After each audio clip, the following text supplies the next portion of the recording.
Hello दोस्तों, क्या हाल है आप लोगों के। आई होप आप लोग बहुत बढ़िया होंगे। मैस्तान ऑफिशियल में आपका फिर से बहुत बहुत स्वागत है। तो आज हम बात करें मैथमेटिकल स्टैटिस्टिक्स के बारे में। और इसमें भैया कल हमने एक लेक्चर ले लिया है, और एक लेक्चर में हमने जो करवाया है वो हमने मीन के बारे में बताया है। ठीक है। तो कल जो है थोड़ा बहुत बेसिक के ऊपर हमने बात करी थी। अगर आपने कल का लेक्चर नहीं देखा तो जरूर देखिएगा। उसमें हमने स्टैटिस्टिक्स के डिवीजन के बारे में बात करी थी। हमने बताया था कि स्टैटिस्टिक्स जो होता है उसको किस तरीके से हम डेटा को डिवाइड करते हैं, किस किस तरीके से आपको पढ़ना है, मेजर ऑफ सेंट्रल टेंडेंसी क्या होता है, मेजर ऑफ डिस्पर्जन क्या होता है, कोरिलेशन रिग्रेशन कहाँ पे आता है ना, ये तीनों में क्या डिफरेंस है, और इन तीनों के बारे में हमने थोड़ा थोड़ा डिस्कस करा था। इसके बाद हमने केंद्रीय प्रवृत्ति की माप यानी मेजर ऑफ सेंट्रल टेंडेंसी में सबसे पहला टॉपिक स्टार्ट कराया था हमारा, जिसका नाम था भैया अर्थमेटिक मीन।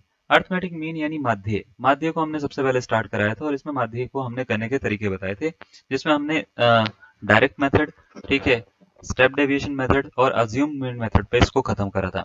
आज की क्लास जो है वो थोड़ा सा हम आगे कर लेते हैं। हम बात करने वाले हैं आज की क्लास में मीन के ही आगे कंबाइंड मीन के बारे में। तो चलिए आज स्टार्ट करते हैं भैया कंबाइंड मीन। ठीक है। क्या होता है कंबाइंड मीन और क्या क्या चीजें हैं मेरा थोड़ा समझते हैं। ठीक है। एक बेसिक सा फॉर्मूला होता है। ठीक है। ये फॉर्मूला कैसे बनता है और इस फॉर्मूले में क्या क्या होता है, ये फॉर्मूला बस इतना ही है या इससे ज्यादा है, तो इन सब चीजों के बारे में बात करेंगे। कंबाइंड मीन होता क्या है, देखो ये कब काम आता है कि अगर आप सपोज करो आपके पास में बहुत सारी ऑब्जर्वेशन है ना, बहुत सारी ऑब्जर्वेशन है। सपोज करिए एक्सआई नंबर ऑफ ऑब्जर्वेशन है अपने पास में, और इनका अगर ये नंबर ऑफ ऑब्जर्वेशन है, सपोज करिए मेरे पास में दो चार ऐसे करते करते बहुत सारी ऑब्जर्वेशन है, एन नंबर ऑफ ऑब्जर्वेशन है।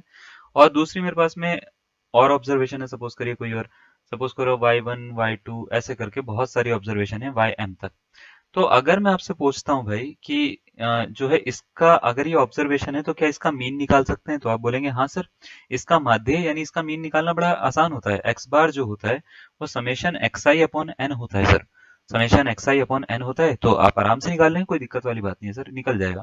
तो मैंने पूछा इसका जो है वो माध्य निकाल सकते हैं क्या, तो आप बोलेंगे हाँ सर इसका भी निकाल सकते हैं। ये होगा समेशन वाई आई अपॉन में एम हो जाएगा, एम मतलब नंबर ऑफ ऑब्जर्वेशन होगा। तो मैंने बोला कि सपोज करो इसका मीन आपने निकाल लिया, इसका मीन आपने निकाल लिया। तो अगर मैं आपसे पूछता हूँ कि भैया इन दोनों का कंबाइन करके मीन क्या आएगा, इन दोनों का कंबाइन करके मीन क्या आएगा, यानी इन दोनों का कंबाइंड मीन कितना होगा। तो कंबाइंड मीन में आप थोड़ा सा आप सर्क हो जाओगे, लेकिन ये बहुत ही इजी तरीका होता है। कंबाइंड मीन होता क्या है कि अगर सपोज करो आपके पास में एक्स नंबर ऑफ ऑब्जर्वेशन है, x I number of observation है, और इसका जो मीन है वो सपोज करो या ऐसा समझ लो एक्स आई जो है वो कुछ ऐसी है observation x1 x2 and so on up to xn। ठीक है। वाई आई सपोज करिए ये ऑब्जर्वेशन है, number of observation y1 y2 और ऐसे करते करते ym तक है। ठीक है। तो अगर मैं आपसे पूछता हूँ कि इन दोनों का कंबाइंड मीन क्या होगा, तो कंबाइंड मीन का मतलब ये होता है कि दोनों का मिला के मीन कितना आएगा। तो कंबाइंड मीन कभी भी आपको निकालना हो तो इसका फॉर्मूला होता है कि भैया पहले नंबर ऑफ ऑब्जर्वेशन, जैसे इसमें कितनी ऑब्जर्वेशन है n, इसको इसके मीन से मल्टीप्लाई कर दो, प्लस दूसरे नंबर ऑफ ऑब्जर्वेशन को उसके मीन से मल्टीप्लाई कर दो। मीन मतलब वाई बार। इसका अगर मैं मीन निकालूंगा तो इसका मीन कितना आएगा, वाई बार आएगा। इसका मीन निकालेंगे तो इसका मीन कितना आएगा, एक्स बार आएगा। ये इसका मीन होगा, है ना, और ये इसका मीन होगा, वाई बार। तो अगर मैं इसका नंबर ऑफ ऑब्जर्वेशन को मीन से मल्टीप्लाई कर दूं और ऐड कर दूं, और लास्ट में इसको डिवाइड कर दूं टोटल नंबर ऑफ ऑब्जर्वेशन से, यानी n प्लस m से, तो ये जो निकलता है इसको बोलते हैं हम कंबाइंड मीन निकला इस दोनों ऑब्जर्वेशन का। ठीक है। तो दोनों ऑब्जर्वेशन का कंबाइंड मीन इस तरीके से हम निकाल सकते हैं। अब क्या ये ऑब्जर्वेशन अलग अलग होनी चाहिए इसके लिए, या एक ही सीरीज में भी हो सकती है, तो ये दोनों तरीके से हो सकती है। अलग अलग सीरीज में भी हो सकती है, और ये सिंपल एक ही सीरीज में भी हो सकती है। ऐसा हो सकता है कि आधी सीरीज दे दें आपको, आधी आधी का अलग मीन दे दें, आधी का अलग दे दें, तो आपसे कंबाइन करके पूछ रहे हो मीन कितना आ रहा है। ठीक है। क्या ये फॉर्मूला जो है वो सिर्फ दो के लिए लगता है, ये दो सीरीज के लिए लगता है, तो ऐसा नहीं है। ये मिसकंसेप्शन है कि ये फॉर्मूला दो के लिए लगता है, बिल्कुल नहीं है ऐसा। देखिए फॉर्मूला जो होता है वो दो से ज्यादा मैं बोल सकता हूँ ऑब्जर्वेशन के लिए भी लग सकता है। जैसे सपोज करिए आपके पास में वाई आई करके एक और मैंने ऑब्जर्वेशन डाल दी, मैंने सपोज करिए बोल दिया, मैंने कहा z i is equal to है Z1 Z2 and so on up to Zn तक है। Zn नहीं Zp तक है, Mn हो गया ना, तो इसको मैं P कर लेते हैं, ZP कर लेते हैं, Mn और P, ZP तक है। तो इसका अगर मेरे को कंबाइंड मीन निकालना पड़ा, तो देखो ध्यान क्या रखना है आपको, एक फॉर्मूले पे मतलब ये जो फॉर्मूला लिखवा रहा हूँ इस फॉर्मूले को बिल्कुल मतलब रट्टा नहीं मारना, आपको बनाना भी आना चाहिए। तो कंबाइंड मीन क्या होता है, देखो जरा इसको ध्यान से सुनिएगा। कंबाइंड मीन क्या होगा, आपको पहली नंबर ऑफ ऑब्जर्वेशन को उसके मीन से मल्टीप्लाई करना है, यानी n को x बार से मल्टीप्लाई करना है, इसका मीन है ना। इसका मीन कितना y बार, इसका मीन कितना z बार। तो अब आपको क्या करना है, प्लस m को मल्टीप्लाई करना है y बार से, प्लस p को मल्टीप्लाई करना है z बार से। जैसे ही आप मल्टीप्लाई करोगे नीचे में n plus m plus p कर दीजिएगा तो ये कंबाइंड मीन निकल जाएगा। तो कहने का मतलब ये होता है कि टोटल नंबर ऑफ ऑब्जर्वेशन जो ये नीचे दिख रही है इससे डिवाइड करना है आपको, और नंबर ऑफ ऑब्जर्वेशन को उसके मीन से मल्टीप्लाई करके आपको ऐड करना है। जैसे ही आप ये करोगे तो ये जो निकलेगा पूरा का पूरा, इसको बोलते हैं भैया हम कंबाइंड मीन। ठीक है, अब ऊपर देखो एक फॉर्मूला हमने लिखा रखा है कि कंबाइंड मीन होता क्या है। सपोज करिए आपके पास में x1 बार ये पहली ऑब्जर्वेशन का मीन है, नंबर ऑफ ऑब्जर्वेशन n1 है, और x2 बार सेकंड ऑब्जर्वेशन का मीन है, सेकंड मतलब सेकंड नंबर ऑफ ऑब्जर्वेशन का मीन है, नंबर ऑफ ऑब्जर्वेशन जो है वो n2 है। तो इसका कंबाइंड मीन होता है n1 x1 bar plus n2 x2 bar upon n1 plus n2 होता है। ठीक है, अब इसको करते कैसे मैं आपको थोड़ा समझाता हूँ। इसके क्वेश्चन अलग अलग तरीके से आते हैं, बस आपको मैं ये बोलूंगा कि इसको बनाना आना चाहिए। जैसे एक क्वेश्चन में यहाँ पे एक देता हूँ कि ये एग्जाम्पल के लिए तौर पर एक क्वेश्चन मैंने यहाँ पे लिखा है, the arithmetic mean of 4 numbers is 15। 4 number है जिनका अर्थमेटिक मीन कितना है, 15 है। The arithmetic mean of another 6 numbers is 12। What is the arithmetic mean of combined 10 numbers. ठीक है, जैसे आपसे ये वाला क्वेश्चन पूछ लिया जाता है, आप इसको खुद भी बना सकते हैं। वीडियो को पॉज करिए, एकदम से आंसर बताइए, मैं सीधा सीधा आंसर बता दूं ताकि हमारा टाइम वेस्ट ना हो और सबके सब जितने भी बच्चे देख रहे हैं या कर रहे हैं उनको तरीके से चीजें मिलती रहें। ठीक है ना, तो इसका मीनिंग मैं आपको थोड़ा सा बताता हूँ। सपोज करिए 4 नंबर ऑफ ऑब्जर्वेशन थी, इनका मीन जो था वो 15 था। तो इसका मतलब n1 दे रखा है, x बार दे रखा है। इसके बाद 6 नंबर ऑफ ऑब्जर्वेशन थी अलग कोई, है ना। 6 नंबर ऑफ ऑब्जर्वेशन थी और इनका मीन जो था सपोज करो x1 है, ये x2 बार कर लेता हूँ, ये है 12। तो आपसे बोला है कि दोनों को मिला के 4 और 6 10 ऑब्जर्वेशन बन रही है। तो 10 ऑब्जर्वेशन का कंबाइंड मीन क्या होगा। तो कंबाइंड मीन निकालने के लिए ज्यादा मेहनत नहीं करनी, आपको मैं बताता हूँ करना क्या होता है। कंबाइंड मीन निकालने के लिए आपको ढूंढना होता है n1 x1 बार, n2 x2 बार और n1 n2। ठीक है, तो n1 ढूंढ लिया, n2 ढूंढ लिया, x1 बार ढूंढ लिया, x2 बार ढूंढ लिया। तो आपको कंबाइंड मीन अगर आपको निकालना है तो उसका फॉर्मूला पता होना चाहिए। कंबाइंड मीन का जो फॉर्मूला होता है भाई, ये होता है n1 x1 bar plus n2 x2 bar upon में n1 प्लस n2 होता है। बस फॉर्मूले को रख दो, आपका आंसर आ जाएगा। तो ये हो गया 4 into 15 plus 6 into 12 upon 4 plus 6। तो भाई 15 चौक 60 हो जाता है, 12 छिंग 72 हो जाता है, अपॉन में 10 कर दो।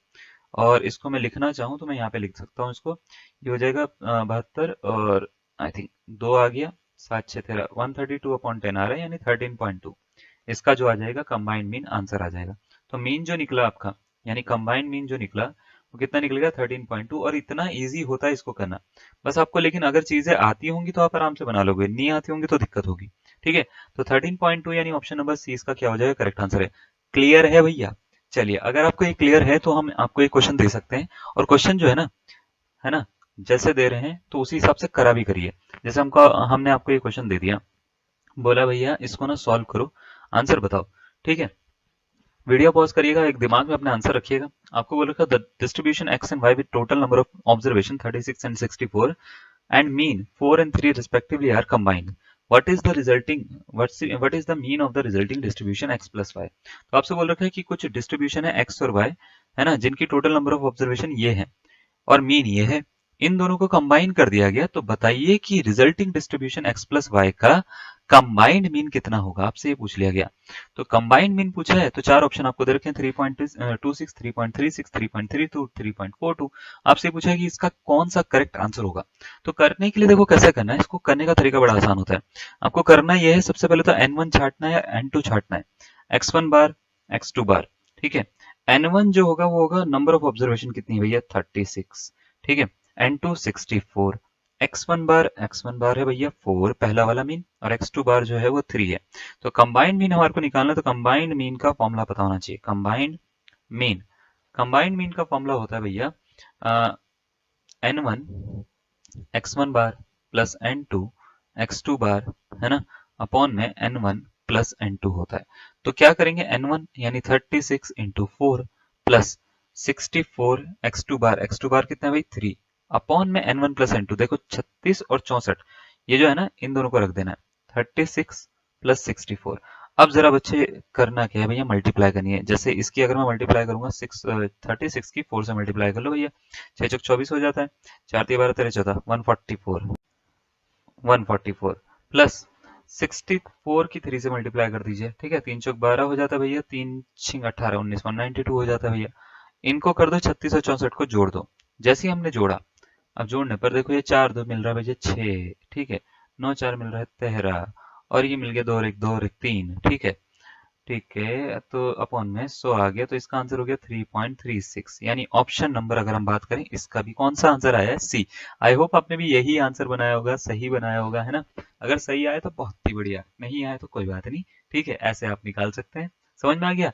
तो कैलकुलेशन पे ध्यान देना है, चीजें बढ़िया से करनी है, आपका आंसर बिल्कुल आएगा बन के, बिल्कुल बढ़िया से, ठीक है।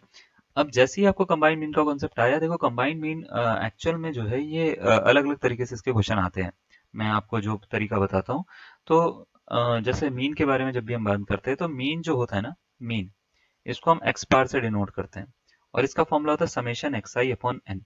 समेशन एक्स आई मतलब टोटल ऑब्जर्वेशन का सम, है ना, टोटल सम बोलते हैं हम इसको, टोटल सम जितना भी आता है। एन का मतलब होता है बच्चे number of observation, number of observation, ठीक है, नंबर ऑफ ऑब्जर्वेशन। तो अगर मान लेते हैं, सपोज करिए मैं नंबर ऑफ ऑब्जर्वेशन की मीन से मल्टीप्लाई कर दूं, तो ये टोटल सम आ जाता है, इसका मतलब यही तो है ना। मतलब अगर मैं इसको इधर लेके चले जाऊं, सपोज करो ये n है, n को मैं इधर लेके चले जाऊं x बार के पास में, तो ये मल्टीप्लाई में चले जाएगा, डिवाइड में इधर जाके मल्टीप्लाई में, तो ये टोटल ऑब्जर्वेशन के बराबर, टोटल सम के बराबर होगा या नहीं होगा। तो आप बोलेंगे सर अगर टोटल सम है जैसे समेशन एक्स आई, तो ये n इंटू एक्स बार के बराबर होता है ना। तो बस एक चीज का ये कॉन्सेप्ट आपको याद रखना है, कंबाइन मीन्स थोड़ी बहुत चीजें याद रखनी है, आपका बन जाता है काम, ठीक है। जैसे एक क्वेश्चन दे रखा है, यूपी टीजीटी 2021 में पूछा गया था, आपसे ये बोला गया था the mean weight of 9 items is 15 KG. 9 item है अपने पास में, ठीक है, उनका मीन वेट कितना है, 15 केजी है, ठीक है। उसके बाद आपको बोल रखा है if one more item is added then the mean weight become 16 kg, then the weight of the 10th item will be. यानी वस्तुओं का माध्य भार जो है, 9 वस्तुओं का माध्य भार जो है वो 15 किलोग्राम है। एक वस्तु और जोड़ दी जाए तो माध्य भार जो हो जाता है वो 16 हो जाता है। तो बताओ 10वीं वस्तु का माध्य भार क्या होगा। सपोज करिए, इसके क्वेश्चन ना बहुत अलग अलग तरीके से आते हैं, ऐसे भी आते हैं कई बार कि मान लेते हैं क्लास में जो है, ये बहुत ही, जैसे आप बहुत जगह पे आपको ये क्वेश्चन देखने को मिलेगा, एक क्लास में जो है स्टूडेंट की एज या स्टूडेंट का मीन वेट जो है वो मान लेते हैं 55 केजी है। एक टीचर आए, हम जैसे मोटे तगड़े, और वो स्टूडेंट जो मान लेते हैं क्लास में 10 स्टूडेंट है, 10 स्टूडेंट का मीन वेट जो है वो 55 केजी है। एक टीचर आए, टीचर के आते ही जो है मीन वेट बढ़ गया, है ना, बढ़ गया, और वो बढ़ के मतलब 56 हो गया, या 57 हो गया, या 58 हो गया, कुछ भी ऐसे दे देते हैं, 57 हो गया। तो बताओ वो टीचर का वेट कितना है, आपसे ऐसे क्वेश्चन पूछ लेते हैं। तो कभी भी इस टाइप के क्वेश्चन आते हैं तो होता क्या है, आपको बस ये देखना होता है कि भाई अगर ऐसा था, जैसे स्टूडेंट का, जैसे कोई 10 स्टूडेंट थे, उनका मीन वेट जो था वो, मीन मतलब 10 स्टूडेंट, ये तो नंबर ऑफ स्टूडेंट है ना, एन की वैल्यू है इस समय, ठीक है। तो इनका मीन वेट यानी एक्स बार जो था वो मैंने बोला 55 था। तो अगर मैं आपसे पूछूंगा कि भैया एन दे रखा है, एक्स बार दे रखा है, तो क्या समेशन एक्स आई निकल सकता है, यानी टोटल सम निकल सकता है क्या, टोटल सम। तो आप बोलेंगे सर हाँ, टोटल सम का आपने बोला समेशन एक्स आई जब होता है वो एक्स बार इंटू एन के बराबर होता है, यानी इन स्टूडेंट का टोटल जो सम होगा वेट का, है ना, तो आप ये बड़े आराम से निकाल सकते हो, 55 इंटू 10 यानी 550 किलो के सारे स्टूडेंट्स है ना। टीचर के आने पर ये 56 किलो हो गया मीन वेट। टीचर के आने पर, टीचर जब आया तो लोग हो गए अब 11, यानी एन की वैल्यू 11 हो गई, और ये मीन वेट जो हो गया वो अब हो गया 56, सपोज करिए। तो इसका अगर मैं आपसे पूछूंगा अब समेशन एक्स आई कितना है नया वाला, तो आप बोलोगे sir x bar into N होता है सर, तो ये हो गया 56 इंटू 11। तो अगर मैं इसको ध्यान से देखूं, ठीक है, 56 इंटू 11 करके जो आंसर आएगा वो इससे बड़ा आएगा, है ना, जो भी आएगा, है ना। तो ये जो भी आंसर आएगा इससे बड़ा आएगा। तो अगर मैं आपसे पूछूं ये जो आंसर आएगा ये नया वाला वेट होगा सारी की सारी क्लास का, यस और नो। जैसे मैं 6 5 6 5 कर लेता हूँ बच्चे, तो ये हो गया भैया 6 6 5 11 और 6 616 हो गया, है ना, 616। तो 616 जो वेट आया ये पूरी क्लास का वेट है इंक्लूडिंग टीचर। पहले पूरी क्लास का वेट इतना था, है ना, बच्चों का जो वेट था। अब पूरी क्लास का वेट 616 किलो है। तो इसका मतलब ये टीचर जो है ना, ये बहुत ही ज्यादा मोटा टीचर है भैया, इसने बहुत ज्यादा वेट बढ़ा दिया क्लास का। तो इस टीचर का वेट कभी भी निकालना होगा तो आपको करना क्या है, नए वाले टोटल सम में से पुराना वाला टोटल सम माइनस कर देना है, ठीक है। और जो भी आंसर आएगा वो इसका फाइनल आंसर होगा। तो टीचर का वेट ऐसा कुछ निकाल के आप आ सकता है। ठीक है, बाकी कैलकुलेशन वगैरह तो हम कर ही लेंगे। क्लियर है ना इतनी बात? तो अब जैसे इस टाइप के क्वेश्चन आते हैं, जैसे ये वाला क्वेश्चन है, the mean weight of 9 items is 15 kg, if one or more item is added then the mean weight of 6 weight become 16 kg, then the weight of the 10th item will be. ये same ही चीज है, मैं यहाँ पे item को जो है वो टीचर बोल रहा था। ठीक है, यहाँ पे आइटम को मतलब ऑब्जेक्ट समझ लीजिए आप एक। ठीक है, तो ध्यान से सुनिएगा मेरी बात को। आपको बोल रखा है सबसे पहले गिवन है N, mean weight of 9 items जो है वो 15 kg है। तो एन और एक्स बार गिवन है 15। तो क्या मैं यहाँ से टोटल सम निकाल सकता हूँ? तो आप बोलेंगे सर बिल्कुल निकाल लो, अभी आपने थोड़ी देर पहले बताया ये होता है एक्स बार इंटू एन। तो एक्स बार इंटू एन होता है तो भैया, तो एक्स बार है 15, 9, 135 होता है शायद, है ना? तो 135 kg जो है वो टोटल सम है वेट का। ठीक है, कोई दिक्कत वाली बात नहीं है। अगर एक और आइटम ऐड कर दिया गया तो एन अगर मैं आपसे बोलूं अब कितना हो गया? ठीक है, 10 हो गया। ठीक है, एक्स बार अब न्यू वाला कितना हो गया? तो आप बोलोगे 16 हो गया, मीन जो है वो 16 kg हो गया। तो 10th आइटम का वेट क्या होगा? तो आप दोबारा से न्यू वाला टोटल सम निकालिए। टोटल सम निकालिए तो आप बोलेंगे सर इसको कुछ नहीं करना, 16 को 10 से मल्टीप्लाई कर दो, 160 आ जाएगा।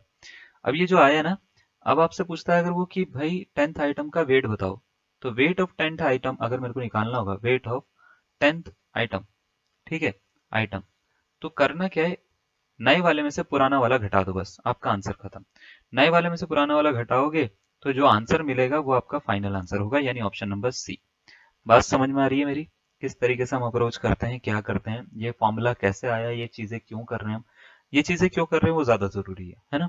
कि कैसे कर रहे हैं, क्यों कर रहे हैं। अगर आपको आ गया तो काम हो जाएगा। अगर ये आपको नहीं आता कि ये चीजें क्यों कर रहे हैं तो दिक्कत है। ठीक है ना?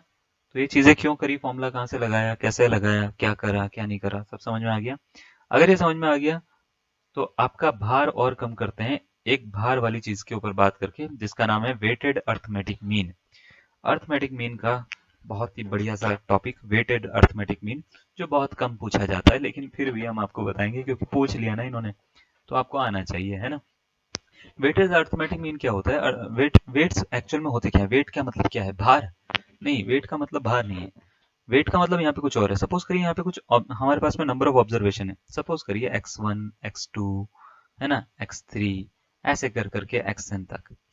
और डब्ल्यू आई उसका वेट है। वेट का मतलब होता है कि, वेट का मतलब भार नहीं है, वेट का मतलब यहाँ पे हम बात करते हैं, वेट का मतलब होता है कि कुछ असाइंड वैल्यू जिससे x1 ऑब्जर्वेशन को मल्टीप्लाई करा जा रहा हो, W2 ऐसी कोई असाइंड वैल्यू है जिससे x2 को मल्टीप्लाई करा जा रहा है, W3 ऐसी कोई असाइंड वैल्यू है जिससे x3 से मल्टीप्लाई करा जा रहा है। मतलब कहने का मतलब ये है, अगर मैं क्या करूं, हर नंबर को x1 x2 x3 x4 ऐसे जो नंबर हैं, इनको मैं अलग अलग नंबर से अपनी मर्जी से कोई भी number W1 W2 W3 W4 ऐसी कुछ वैल्यूज से मल्टीप्लाई कर दूं या उनको उनके साथ में असाइंड कर दूं। ठीक है, तो अगर मेरे को तब नया अर्थमेटिक मीन निकालना हो तो उस नए अर्थमेटिक मीन को हम कैसे निकालते हैं? तो ये जो नई असाइंड वैल्यू जो होती है ना, W1 W2 W3 Wn, इन असाइंड वैल्यू को हम बोलते हैं वेट्स। मतलब असाइंड वैल्यू का मतलब आप थोड़ा सा ऐसे समझिए कि पहली मतलब सपोज करिए 2 4, ये मैंने 2 4 6 ऐसे मैंने कुछ नंबर्स लिख दिए, बहुत सारे एक्सा। ठीक है, WI मैंने ऐसे लिख दिया 1 3 5 7, है ना, ऐसे लिख दिया। तो ये कुछ इस तरीके से लिखा है कि ये वैल्यू इससे मल्टीप्लाई हो रही है, ये इससे मल्टीप्लाई हो रही है, ये इससे मल्टीप्लाई हो रही है। ठीक है, और एक पर्टिकुलर ऑर्डर में हमने लिख रखी है। तो अगर ऐसे लिख रखी है, तो अगर मैंने आपसे पूछा अब मल्टीप्लाई तो मैंने कर दी, अब बताओ नया मीन कितना होगा? अगर हर वैल्यू के साथ में कुछ वैल्यूज असाइंड है तो नया मीन कितना होगा? Weighted mean. तो उसका फॉर्मूला ये होता है कि अगर ऐसा कुछ कंसेप्ट आता है तो आपको करना क्या है कि सबसे पहले तो जो W1 है उसकी x1 से मल्टीप्लाई कर देनी है, W2 की x2 से मल्टीप्लाई कर देनी है, W3 की x3 से मल्टीप्लाई कर देनी है, और ऐसे करते करते Wn की xn से मल्टीप्लाई कर देनी है। और इसको डिवाइड कर देना है टोटल वेट से, है ना? टोटल वेट का मतलब मेरा क्या है, सबको जोड़ के जितना भी टोटल वेट आ रहा है उससे डिवाइड कर दो, आपका टोटल आंसर आ जाएगा। तो वेटेड अरिथमेटिक मीन में करना कुछ नहीं है, पहले वाले वेट को दूसरे वाले वेट से मल्टीप्लाई करो, दूसरे वाले वेट को तीसरे वाले से, तीसरे वाले को चौथे वाले से, ऐसे आप मल्टीप्लाई करके टोटल वेट से डिवाइड कर दो, आपका आंसर आ जाएगा। जैसे जैसे सपोज करिए मैंने एक क्वेश्चन बोला, मैं इस पे बाद में आता हूँ। व्हाट इज द ठीक है, weighted weighted arithmetic mean of first n natural number, ठीक है, नेचुरल नंबर्स, ठीक है। मैंने एक क्वेश्चन बना लिया, what is the weighted arithmetic mean of n natural number. वैसे मैं इसको ना फॉर्मूले की तरह से दिखाने वाला था, लेकिन मैं चाहता हूँ कि आपको क्वेश्चन की तरह से हो, ठीक है।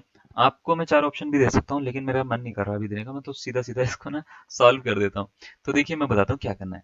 अगर आपको बोला जाता है कि n नेचुरल नंबर है, इनका वेटेड अर्थमेटिक मीन निकालिए, ठीक है, whose weights are number itself, ठीक है, हुज वेट्स आर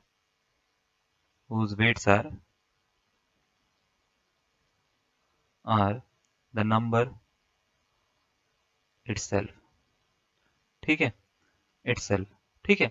ये हमारे को बनाना है। तो इसका मीनिंग क्या है मैं आपको समझाता हूँ कि हमारे पास में कुछ n नेचुरल नंबर है। जैसे n नेचुरल नंबर मतलब xi कुछ ऑब्जर्वेशन है 1 2 3 ऐसे करते करते n तक, और इसके कुछ वेट्स हैं wi, ये भी वही है 1 2 3 ऐसे कर करके, ठीक है, n तक। तो बताओ इसका वेटेड अर्थमेटिक मीन कितना होगा। तो अगर ऐसे निकालना है आपको, तो आपको एक दो चीजें पता होनी चाहिए कि वेटेड अर्थमेटिक मीन का फॉर्मूला ये होता है भाई, है ना। वेटेड अर्थमेटिक मीन का फॉर्मूला ये होता है। तो अगर मेरे को वेटेड अर्थमेटिक मीन निकालना है, WAM बोल रहा हूँ मैं इसको, तो इसका फॉर्मूला होता है W1 की मल्टीप्लाई x1 से करोगे, W2 की मल्टीप्लाई x2 से करोगे, W3 की मल्टीप्लाई x3 से करोगे, और एंड सो ऑन WN की मल्टीप्लाई xN से करोगे। अपॉन में सारे जितने भी वेट हैं सबको जोड़ दोगे, W2 plus dot dot dot WN ऐसे करके जोड़ दोगे। तो जैसे ही आप इसको ऐसे करोगे ना, अब इससे फायदा क्या है, इससे फायदा ऐसे होगा, देखो W1 है 1, तो 1 की मल्टीप्लाई 1 से होगी x1 से, ठीक है। W2 है 2 और x2 भी 2 ही है, तो 2 की मल्टीप्लाई 2 से होगी, ऐसी 3 की मल्टीप्लाई 3 से होगी, ऐसी करते करते n की मल्टीप्लाई n से होगी, ठीक है। चलिए अब नीचे देखिए जरा, 1 plus 2 plus 3 plus dot dot dot plus n, ठीक है। तो ये बन रहा है 1 स्क्वायर 2 स्क्वायर 3 स्क्वायर, मतलब ऐसे बन रहा है ना 1 स्क्वायर 2 स्क्वायर 3 स्क्वायर। क्या इसका फॉर्मूला पता है आपको, n स्क्वायर तक अगर मेरे पास में आ जाए तो इसका फॉर्मूला होता है n प्लस 1, है ना, 2n प्लस 1 बाई 6, ठीक है। नीचे देखना 1 plus 2 plus 3, n natural number का सम होता है, ये होता है n प्लस 1 बाई 2, ठीक है। देखो n प्लस 1 से n प्लस 1 कट, इससे ये कट, तो ये 3 मिला, यानी इसका आंसर मेरे पास में आ गया। कहाँ लिखें भैया, यहाँ लिख दें, कोई दिक्कत तो नहीं है। वेटेड अर्थमेटिक मीन जो आ गया वो आ जाएगा भैया 2n प्लस 1 बाय 3 आ जाएगा, ठीक है। आप थोड़ा सा उसको अपनी स्क्रीन के हिसाब से, मेरे पास में स्क्रीन में जगह कम है, आप लिख लीजिएगा उसको, ठीक है ना। यहाँ तक का लिखा है 2n प्लस 1 बाई 3। तो कभी भी अगर मान लेते हैं n नेचुरल नंबर्स आ गए आपके पास में, उनका वेट भी वही है, तो इसका डायरेक्ट फॉर्मूला होता है वेटेड अर्थमेटिक मीन कभी भी निकालना, तो वो होता है 2n प्लस 1 बाई 3 होता है। अब देखो जैसे सपोज करो ये फॉर्मूला कैसे काम आता है, ठीक है। जैसे आपसे बोल दिया जाता है एक क्वेश्चन में फाइंड द वेटेड, ठीक है। एक क्वेश्चन करवा रहा हूँ, इसके बाद मैं तुम्हारे को ना दूसरा क्वेश्चन खुद ही दे दूंगा, खुद करना। वेटेड अर्थमेटिक मीन ऑफ, ठीक है, 7 नेचुरल नंबर्स, ठीक है, 7 नेचुरल नंबर्स, ठीक है, हुज वेट्स, ठीक है, आर द नंबर इटसेल्फ। देखो तो यहाँ पे ना दो तरह के बच्चे होंगे, दो तरह के बच्चे, कुछ बच्चे जो हैं वो क्वेश्चन को देखेंगे छोड़ देंगे, दूसरी तरह के बच्चे बोलेंगे इसको चलो करते हैं, तो वो वेटेड अर्थमेटिक मीन उन्होंने पढ़ा होगा तो ये वाला फॉर्मूला लगाएंगे। तीसरे होंगे बिल्कुल बढ़िया वाले बच्चे, वो बोलेंगे इसका तो फॉर्मूला पढ़ा था हमने, वेटेड अर्थमेटिक मीन जब n नेचुरल नंबर का हो तो उसका फॉर्मूला होता है 2n प्लस 1 बाई 3, तो सीधा सीधा फॉर्मूला लगा देंगे। तो यहाँ पे n होता क्या है, n होते हैं 7 नेचुरल नंबर्स, तो n की वैल्यू 7 है, तो करेंगे क्या, पुट कर देंगे n इज इक्वल टू 7, तो वेटेड अर्थमेटिक मीन जो निकल गया वो आ गया 2 इंटू 7 प्लस 1 बाई 3, यानी 15/3 जो आ जाता है भैया कितना, 5, ठीक है। तो 5 इसका करेक्ट आंसर होगा। बना के देख लीजिएगा इसको ना पूरे के पूरा मेथड करके, बड़े वाले मेथड से भी वही बनेगा, छोटे वाले से भी वही बनेगा, क्योंकि वही तो चीज है ना। तो हमको बस फॉर्मूले के बारे में इंफॉर्मेशन होनी चाहिए, हमारा आंसर आराम से बन जाएगा भैया। समझ में आ गया। तो क्वेश्चन कितना भी बड़ा, सॉल्व कैसे करना है अगर आपको ये पता है तो आप आराम से सॉल्व कर पाओगे। लेकिन हाँ, अगर क्वेश्चन सॉल्व करना आना चाहिए, ठीक है। अगर आपको सॉल्व करना आता है तो हो जाएगा, कोई दिक्कत वाली बात नहीं होगी। क्लियर है ना, कोई डाउट नहीं, समझ में आ गया। अब जरा देखो एक क्वेश्चन दे रहे हैं तुम्हारे को, क्वेश्चन देने के बाद में 30 सेकंड का या 20 सेकंड का टाइम लीजिएगा, जितना भी आपको लगता है इससे ज्यादा मत लीजिएगा, 20 सेकंड से ज्यादा कोई टाइम नहीं दूंगा आपको। 4 ऑप्शन दे रहा हूँ, बताना है कि कौन सा इसका करेक्ट आंसर होगा। मैं वीडियो को पॉज नहीं करूंगा, आप करिएगा खुद अगर आपको ज्यादा टाइम चाहिए तो। चलिए स्टार्ट करिए। ठीक है, देखिए जरा, आपको बोल रखा है what is the arithmetic mean of first 16 natural numbers with weights begin. Begin नहीं होगा, ये बीइंग होगा यार, being being the number itself. ठीक है, 17/2, 33/2, 11 या 187/2। 4 ऑप्शन आपको दे रखे हैं। आपसे पूछा है कि 16 नेचुरल नंबर्स हैं, इनका अर्थमेटिक मीन क्या होगा। वेटेड अर्थमेटिक मीन की बात कर रहा है, क्योंकि वेट वर्ड यहाँ पे यूज कर दिया है उन्होंने। ठीक है, तो भैया आप बना लीजिए, मैं सीधा सीधा इसका बताता हूँ। यहाँ पे एन की वैल्यू जो है वो 16 है, नंबर जो है वही उनका वेट है, यानी जो नंबर है XI 1 2 3 है ना, यही इनका वेट भी है ना, 1 2 ऐसे करते करते। ठीक है, 16 तक है पूरे के पूरे। ठीक है, तो आपको करना क्या है, इसका जैसे वेटेड अरिथमेटिक मीन निकालना है अगर आपको, तो इसका तरीका होता है भैया 2n+1/3। 2n+1/3 होता है, सीधा सीधा करेंगे 2 इंटू 16 प्लस 1/3। 16 दूनी 32 और 1 33 होता है भैया, 33/3 हो गया कितना, 11। तो 11 जो हो जाएगा बच्चे, इसका करेक्ट आंसर हो जाएगा। आई होप आपको समझ में आ रहा होगा कैसे कर रहे हैं। ऑप्शन नंबर कौन सा, बिल्कुल सही, सी ऑप्शन इसका करेक्ट आंसर है। आज सी ऑप्शन का दिन है भैया, सी ऑप्शन के ज्यादातर आंसर हमारे को मिल रहे हैं। अभी तक 4 क्वेश्चन करें, चारों के आंसर सी निकले हैं भैया, पता नहीं कैसे। ठीक है, चमत्कार हो रहा है। ठीक है, क्लियर है, बात समझ में आ रही है, कोई डाउट है नहीं ना। चलिए अब नेक्स्ट थोड़ा बहुत चीजों के ऊपर बात कर लेते हैं। अगर आपको इतना समझ में आ गया तो भैया आपको ये भी समझ में आ जाएगा। एक कॉन्सेप्ट के ऊपर बात करते हैं हम, जब मीन की हम बात करते हैं तो मीन में अलग अलग तरह की मीन आते हैं, जैसे अर्थमेटिक मीन। अर्थमेटिक मीन में हमने सारा का सारा चीजें आपको बताई। अब दूसरा आता है ज्योमेट्रिक मीन।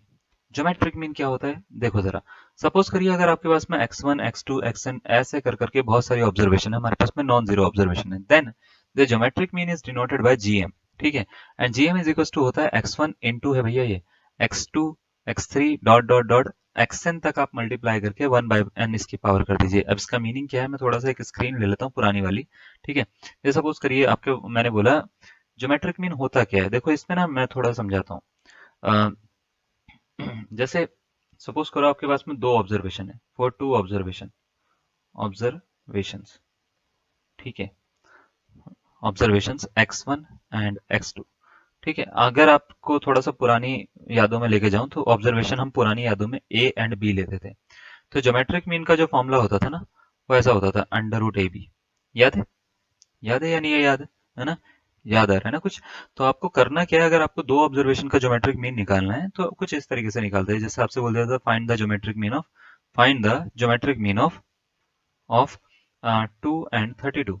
ठीक है, तो कुछ नहीं करना, बस आपको ज्योमेट्रिक मीन निकालना। तो पहली ऑब्जर्वेशन ए है, ठीक है, दूसरी ऑब्जर्वेशन बी है, इन दोनों को उठाओ, इसमें रूट में रखो √64, इसका आंसर भैया कितना, 8। बस ऐसे कर देंगे।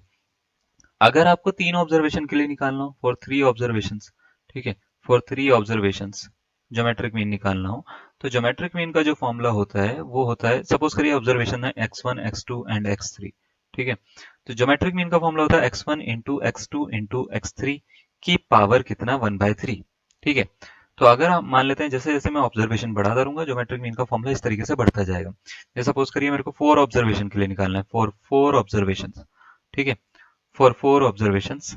ठीक है, x1, ठीक है, x2 x3 एंड x4। ठीक है, तो ज्योमेट्रिक मीन का जो फॉर्मूला होता है उस केस में वो होता है x1 into x2 into x3 into x4 की पावर कितना, 1/4 होता है। ठीक है, तो क्या समझ में आ रहा है, देखो ये कॉन्सेप्ट समझ में आया अगर आपको, तो यहाँ पे था ए बी का पावर अंडर रूट का होता मतलब होता है 1/2 power.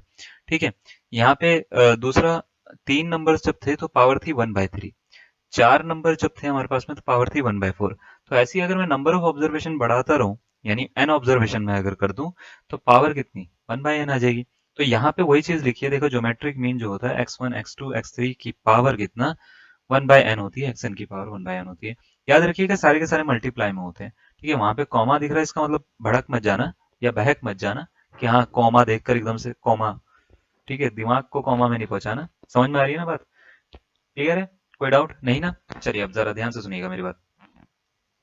There is a misconception. Misconception क्या है हमारे पास में, कि ज्यादातर लोगों को लगता है ज्योमेट्रिक मीन उन्हीं का निकलता है जो सीक्वेंस ज्योमेट्रिक प्रोग्रेशन में होते हैं। ऐसा नहीं है, ज्योमेट्रिक मीन, अर्थमेटिक मीन या हार्मोनिक मीन आप किसी का भी निकाल सकते हो, चाहे वो हार्मोनिक प्रोग्रेशन में हो ना हो, चाहे वो ज्योमेट्रिक प्रोग्रेशन में हो या ना हो, चाहे वो अर्थमेटिक प्रोग्रेशन में हो या ना हो, अर्थमेटिक प्रोग्रेशन का अर्थमेटिक मीन से उतना ही लेना देना है जितना खाली चैप्टर में दिखता है आपको। लेकिन इसका मतलब ये नहीं है कि अर्थमेटिक मीन बाकी ऑब्जर्वेशन का नहीं निकलता, सबका निकल सकता है, ठीक है। ऐसी ज्योमेट्रिक मीन भी जो है वो सबका निकल सकता है, तो याद रखिएगा, इससे कुछ फर्क नहीं पड़ता कि ऑब्जर्वेशन कैसी दे रखी है, ज्योमेट्रिक मीन सबका निकलेगा, ठीक है। अगर मान लेते हैं हार्मोनिक मीन की बात करें, हार्मोनिक मीन क्या होता है, देखो अगर मान लेते हैं आपके पास में x1 x2 xn तक ऐसी कोई ऑब्जर्वेशन है, तो इसका हार्मोनिक मीन जो होता है उसको हम डिनोट करते हैं HM इज इक्वल टू, वैसे तो मैं तो ऐसे नहीं लिखता, मैं इसको ऐसे लिखता हूँ n अपॉन, मैं थोड़ा सा इसको चेंज करता हूँ जरा कलर ना, इसको हम लिखते हैं n upon summation i is equal to 1 से n 1 अपॉन एक्स आई। हम कुछ इस तरीके से इसको दिखाते हैं हार्मोनिक मीन को। तो हार्मोनिक मीन एक्चुअल में होता क्या है, मैं आपको थोड़ा समझाता हूँ। जैसे सपोज करो आपको ऑब्जर्वेशन दे रखी है, दो ऑब्जर्वेशन फॉर टू ऑब्जर्वेशन, ठीक है, ए एंड बी। मैं इसका फॉर्मूला बनाना बता रहा हूँ कि कैसे बनता है। तो हार्मोनिक मीन जो होता है उसको हम कुछ इस तरीके से लिखते हैं, 2 अपॉन 1 अपॉन ए प्लस 1 अपॉन बी। तो अगर आप इसको सॉल्व करोगे तो देखो नीचे ए बी आ जाएगा, एलसीएम ऊपर आ जाएगा ए प्लस बी और ये आ जाएगा 2, इसको ऊपर पहुंचाओ तो ये हो जाता है 2ab अपॉन में ए प्लस बी। तो आपने ये वाला फॉर्मूला देखा भी होगा, 2ab अपॉन ए प्लस बी, कई बार कई जगह पे यूज करते हुए देखा होगा। अगर आप मैथ्स में अभी अपने बुक वगैरह उठा लिए तो ये सीक्वेंस सीरीज में ये क्वेश्चन में चैप्टर बड़ा फॉर्मूला दिखता रहता है ये, ठीक है ना। तो 2ab अपॉन ए प्लस बी होता है दो ऑब्जर्वेशन के लिए। अगर मान लेते हैं तीन ऑब्जर्वेशन के लिए करना है, फॉर थ्री ऑब्जर्वेशन, ठीक है, ऑब्जर्वेशन, ठीक है। मान लीजिए हमारे को x1 x2 एंड x3 के लिए करना है इसको, ठीक है। तो हार्मोनिक मीन का फॉर्मूला जो होता है ना भाई, वो होता है 3 upon 1 upon x1 plus 1 upon x2 plus 1 upon x3। तो क्या समझ में आ रहा है, ये कुछ ऐसे ही दिख रहा है। अगर मान लेते हैं n ऑब्जर्वेशन के लिए हम कर रहे हैं तो ये हो जाएगा x1 x2 xn तक। अगर मेरे को n ऑब्जर्वेशन के लिए निकालना है तो हार्मोनिक मीन का फॉर्मूला क्या होगा, n upon 1 upon x1 plus 1 upon x2 plus 1 upon x3 plus dot dot dot 1 upon xn तक चलेगा। तो इसका मीनिंग क्या होता है, इसका मीनिंग ये होता है भैया समेशन का कि 1 से लेके n तक आपको खोलना है। अगर मान लेते तीन ऑब्जर्वेशन होंगी तो 1 से लेके 3 तक हो जाएगा, यहाँ पे दो ऑब्जर्वेशन होंगी तो 1 से लेके 2 तक हो जाएगा, चार हो जाएंगी तो 1 से लेके 4 तक हो जाएगा। इस तरीके से हार्मोनिक मीन जो है वो आप चेंज कर सकते हो फॉर्मूला, ठीक है। अगर फ्रीक्वेंसी डिस्ट्रीब्यूशन आ जाती है तो हार्मोनिक मीन का फॉर्मूला थोड़ा सा चेंज हो जाता है। तब ये फॉर्मूला जो होता है वो होता है समेशन एफ आई, ठीक है, upon summation I is equal to 1 से लेके n तक, ठीक है, आई इज इक्वल टू 1 से लेके m तक एफ आई अपॉन एक्स आई, ठीक है। कुछ इस तरीके से इसको लिखा जाता है हार्मोनिक मीन को फॉर्मूले को। तो याद रखिएगा इन तीनों में एक रिलेशन भी है। जैसे एक तो ये दिख रहा है आपको, अगर मैं आपसे पूछूंगा तो तीनों में से बड़ा कौन सा, तो अर्थमेटिक मीन सबसे बड़ा, फिर ज्योमेट्रिक मीन आता है और सबसे छोटा हार्मोनिक मीन आता है। और क्या है इसमें रिलेशन, तो रिलेशन याद रखिएगा, एक रिलेशनशिप अलग होती है, रिलेशनशिप, है ना। एक रिलेशनशिप वो है जो अर्थमेटिक मीन, ज्योमेट्रिक मीन और हार्मोनिक मीन तीनों मिलकर शेयर करते हैं, है ना, among AM, GM and HM. इन तीनों के बीच में एक रिलेशनशिप है, पता है आपको क्या, जीएम स्क्वायर जो होता है वो एम इंटू एच एम के बराबर होता है, ठीक है। तो ये याद रखिएगा भैया, एम इंटू एच एम जब भी हम करते हैं तो वो जीएम स्क्वायर के बराबर आता है, ठीक है। तो ये रिलेशनशिप याद रखिएगा, क्लियर है। अगर आपको अर्थमेटिक मीन पता है, हार्मोनिक मीन पता है, ज्योमेट्रिक मीन निकालना है तो फॉर्मूला लगा दीजिए, बहुत आसानी से निकल जाएगा, ठीक है। इसी तरीके से अगर तीनों में से कोई भी दो पता है ना तो तीसरा वाला आराम से निकलता है, GM square is equal to क्या होता है, एम इंटू एच एम के बराबर होता है भाई, ठीक है। तो ये फॉर्मूला ध्यान में रखिएगा, ठीक है। स्क्रीन हमारे पास में जितनी होती है हम उतनी यूज कर रहे हैं, ठीक है। लेकिन इसका मतलब ये नहीं है कि आप खाली स्क्रीन देख कर ही खाली उसका स्क्रीनशॉट ले लीजिए, ठीक है। इसको एक प्रॉपर नोट में बनाइएगा आप, ठीक है, प्रॉपर नोट में बनाइए, स्क्रीनशॉट लीजिए, वो आपकी इच्छा है, लेकिन प्रॉपर नोट में लिखेंगे तो थोड़ा सा आपके लिए ठीक रहेगा रिकॉल करने के लिए, है ना। तो चलिए इतना क्लियर हो गया। अब देखो थोड़ा सा इसके ऊपर क्वेश्चन बता देते हैं। ज्योमेट्रिक मीन से हम स्टार्ट करें क्वेश्चन से, फिर हार्मोनिक मीन पे जाएंगे, फिर आगे पे जाएंगे। पहले ज्योमेट्रिक मीन पे स्टार्ट करते हैं। जैसे आपको बोल रखा है what is the geometric mean, इसका शॉर्टकट भी बता दूंगा मैं अभी, पहला थोड़ा सा देखिए इसमें, जरा दिमाग लगाइए। What is the geometric mean of the data 2, 4, 8, 16 and 32। आपसे बोल रखा है इसका ज्योमेट्रिक मीन क्या होगा, 2 होगा, 4 होगा, 8 होगा या 16 होगा। ज्योमेट्रिक मीन का फॉर्मूला तो बता दिया मैंने आपको, कैसे करोगे वो आप दिमाग लगाइए, ठीक है। तो मैं बिना वीडियो को पॉज करे मैं सीधा सीधा इसका आंसर बनाता हूँ, आप इसको वीडियो को पॉज करके एक आंसर अपने दिमाग में रख लीजिए। ज्योमेट्रिक मीन के लिए देखो सबसे पहले आपको एक्सआई यानी डेटा गिवन है, 2, 4, 8, 16 और 32, ठीक है, ये डेटा गिवन है। तो अगर आपको इसका ज्योमेट्रिक मीन निकालना है तो इसके दो तरीके हैं, दो तरीके कौन से, एक तो जो मैंने बताया ज्योमेट्रिक मीन का फॉर्मूला होता है x1 x2, ठीक है, x3, इनकी मल्टीप्लाई करो xn तक और इसकी पावर कितना कर दो 1/n। अब इसका मीनिंग क्या है, n यहाँ पे काउंट करो, n कितने, 1 2 3 4 5, तो ये 5 है तो n की वैल्यू 5 है इसमें, ठीक है। और तो अगर मैं इस फॉर्मूले में लगाऊंगा तो इसका मीनिंग होता है 2 4 8 16 और 32 को मल्टीप्लाई करो और इसकी पावर कर दो कितना 1/5 और आपका आंसर निकल जाएगा। तो आप बोलेंगे सर इसको मल्टीप्लाई करना कुछ ज़्यादा बड़ा नहीं लग रहा, मैं बोलूँगा बिल्कुल बड़ा नहीं लग रहा।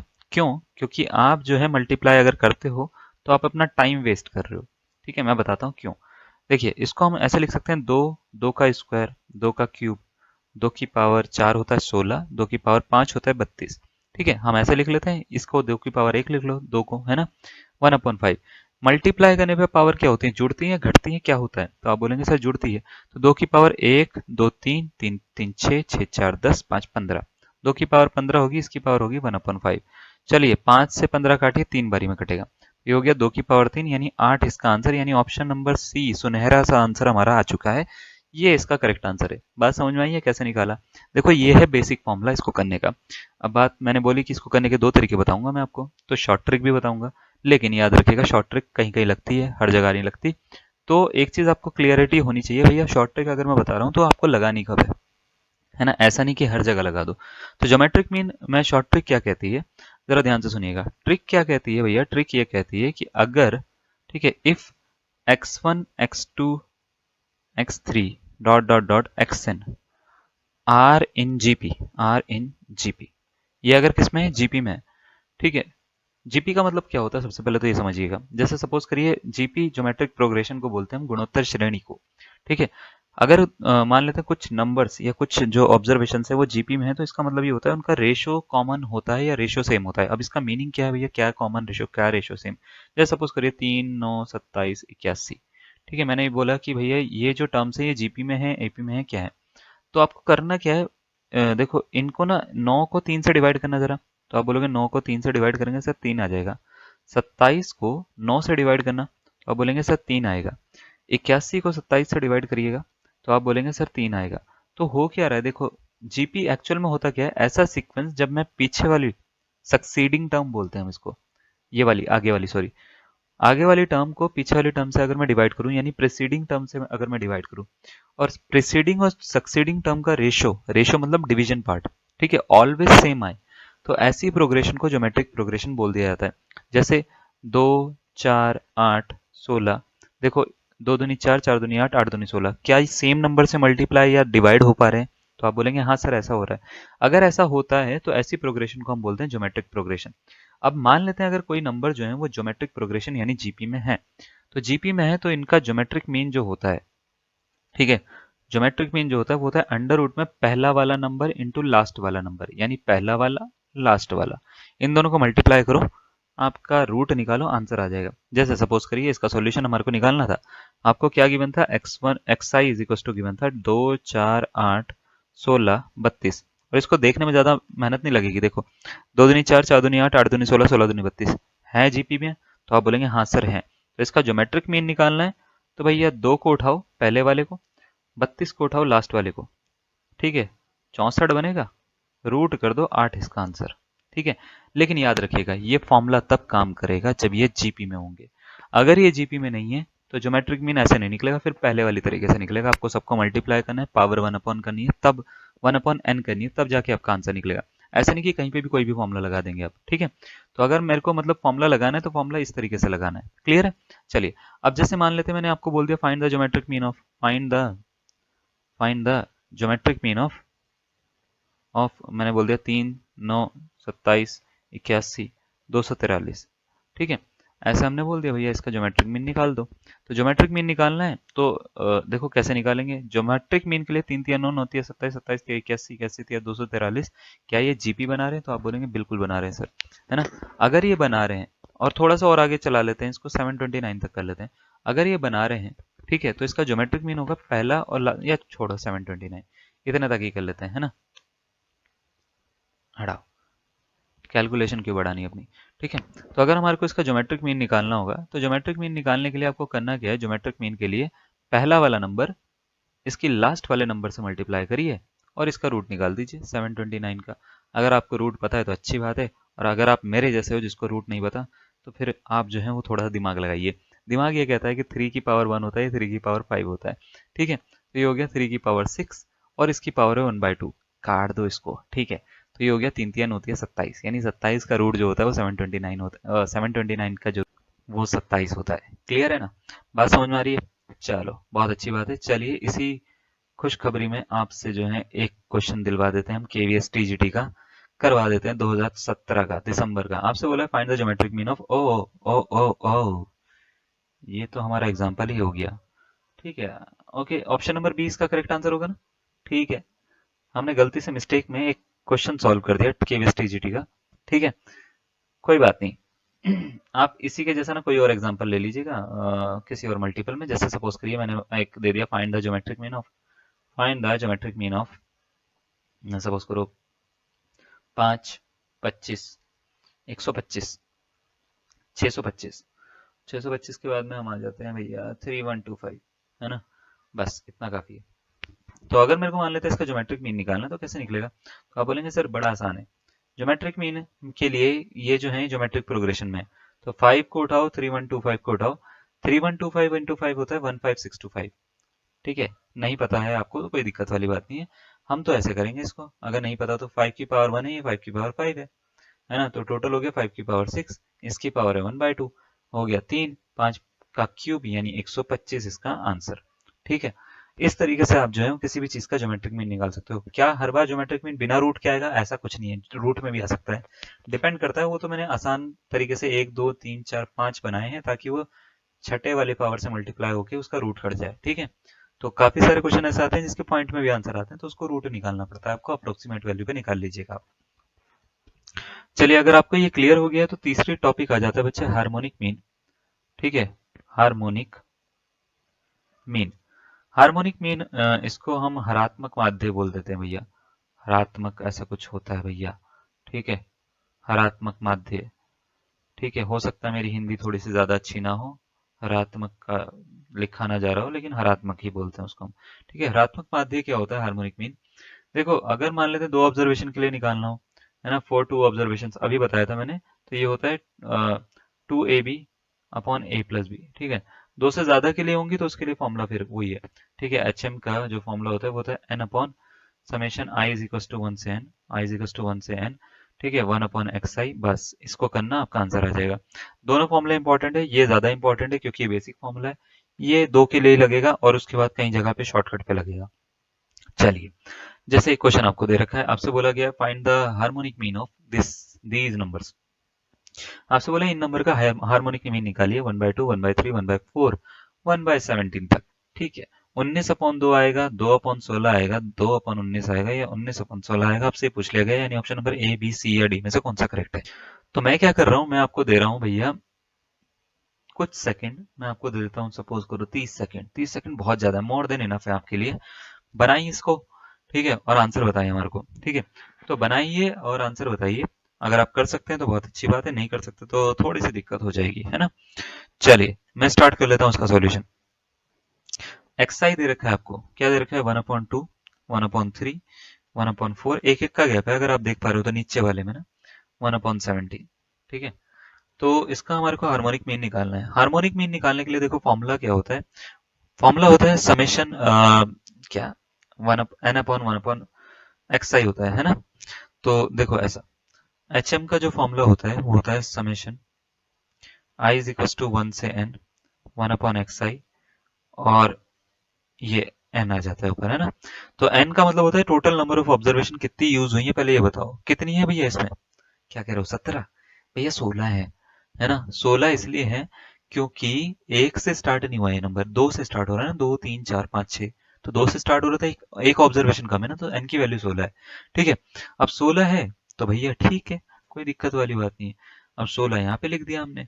अब इसका मतलब क्या होता है, 1/xi का मतलब होता है 1/1/2। ठीक है, xi मतलब ये है ना, इनको उल्टा करना है।